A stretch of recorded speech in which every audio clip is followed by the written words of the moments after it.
rvgeneratorbox.com. I'm working on showing you a quick video here. I wanted to show you some differences in the boxes and how to add the extended run fuel tank system and or a middle box configuration. So I'm going to go ahead and take a real quick, we're going to put the generator in from start to finish, show you how to tie it down and how to add the other boxes to it. So we've got the generator sitting out, and one of the things I want to point out is it has alignment pins. 2 alignment pins. Right now we've been setting all the boxes for the Hondas. These right here are marked for a Yamaha. This is an engineering box. We just now finished up the Yamaha today. But let me go ahead and set this in here.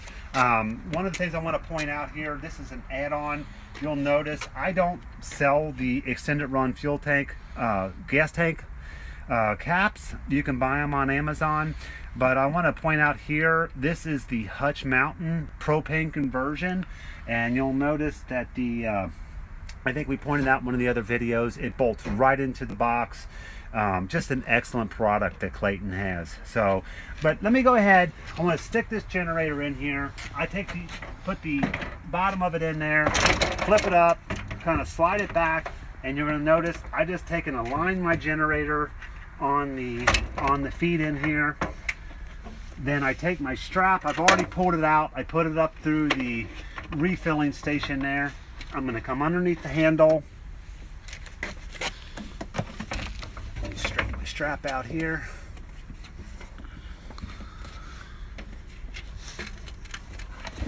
So take your strap. You're going to take and push down on your little button here. Bring your cable up through there, or your strap should I say. You're going to pull this down. Just push down a little bit.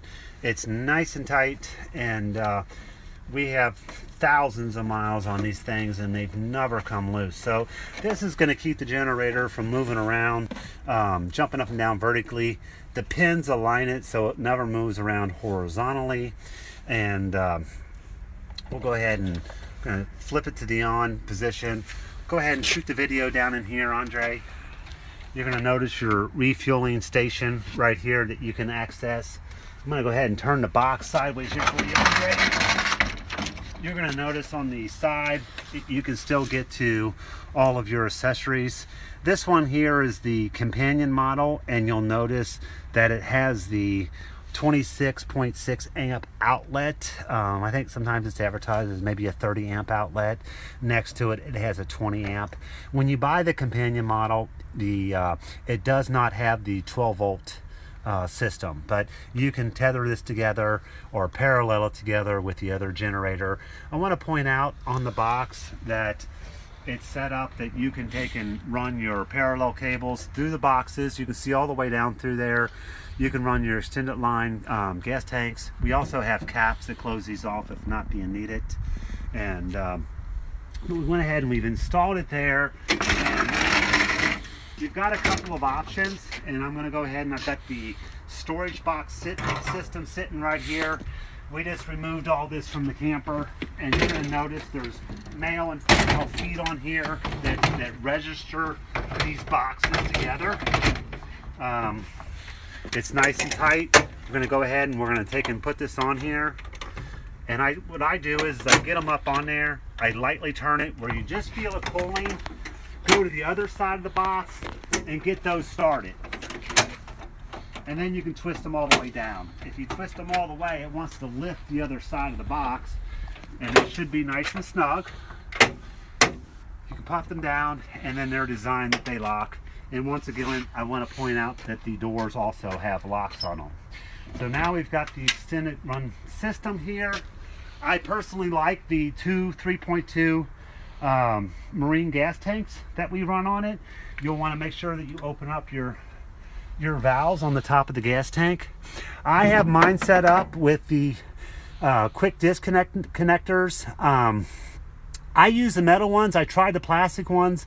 They seemed, the sprayless ones, they seemed a little bit more difficult to get on and off. I have mine set up with a nice little T on it here. And then if I run out of gas, I can just switch the T over to the other quick disconnect. You'll notice I got 2 because I normally run 2 systems. And what I have here, as I've installed the Atwood fuel on demand valve system. It's a one-way system. The Honda generators have their own fuel pump and they have vacuum at the cap. These are designed specifically to run gas one way. If there is no vacuum, there's no way that you're going to have what we'll call the siphoning effect. The gas will not start siphoning down. Once you turn them off, the gas is closed. So I'm going to go ahead and I'm going to take and just run this up through the box here, and you'll notice that those holes align right with each other. A nice little connection right here, all snapped together. This thing will sit in your box. As I said, I'm running these extended run fuel tank gas caps, and I purchased these on Amazon as well. I know there's a few guys that sell them. I see a number of the extended run fuel tank systems out there, and I haven't seen anybody using the fuel demand valves for these, and I personally like them. It's a little extra safety feature, but now we've gone ahead and we've got the extended run system. And I want to point out on this, when you're doing this, this is going to be the utility travel expandable version. So when you get the expandable version, it already has the locks on the top of it, and it has the locks on the bottom that will lock to the base plate. This will allow you to put a storage box, or next to it we have it's a middle box, non-expandable. So it's set up later if you wanted to add the feet or you wanted to have the locks. You notice we just go ahead and we cap these pieces off. They could be pushed back out and you could add locks and you could add feet later if wanted.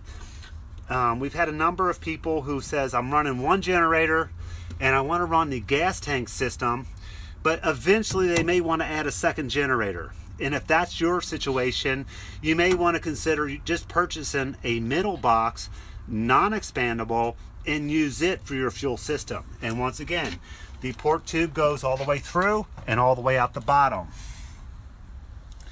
Okay, so let's go ahead, and you can see we haven't run this for a while, but we'll go ahead and turn it on and hit the choke. And you'll notice the way the strap is lined up here, it's not interfering with your choke or your kill.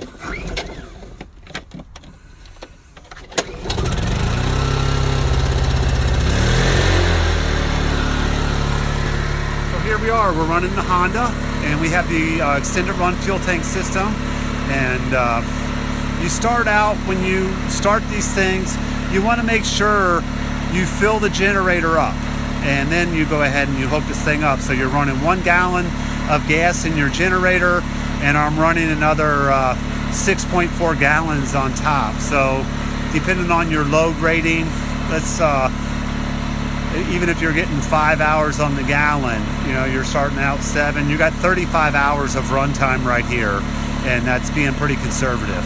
So, all right, I hope you enjoyed. If you got any questions, let me know. Bye.